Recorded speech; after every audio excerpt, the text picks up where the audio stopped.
Militer Israel mengkonfirmasi bahwa seorang tentara berpangkat Sersan 1 tewas pada Sabtu 10 Maret 2024 dalam konfrontasi dengan pejuang Palestina di Kompleks Medis Al-Shifa, Kota Gaza. Dikutip dari Al-Mayadin pada Minggu 24 Maret 2024, pihak militer menyebutkan bahwa tentara yang tewas tersebut bertempur bersama Batalion 932 Brigade Nahal. Pengumuman ini menjadikan jumlah tentara Israel yang tewas sejak dimulainya perang di Gaza menjadi 595 orang, termasuk 252 orang sejak dimulainya invasi darat Israel ke jalur Gaza.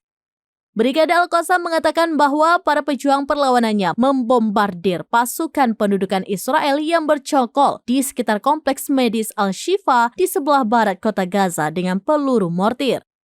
Brigade Al-Qassam melaporkan bahwa para pejuang perlawanannya berhasil menargetkan sekelompok tentara pendudukan Israel yang membentengi diri mereka di dalam sebuah bangunan dengan peluru anti-benteng TBG, menyebabkan beberapa korban di antara mereka.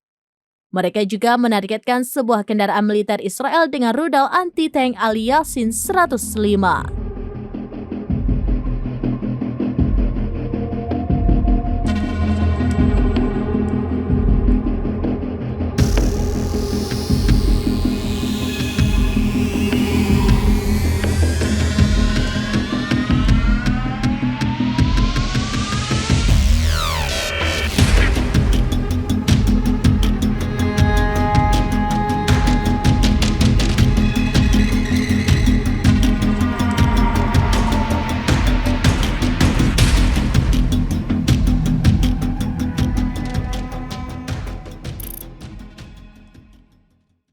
Download Tribun X sekarang, menghadirkan lokal menjadi Indonesia.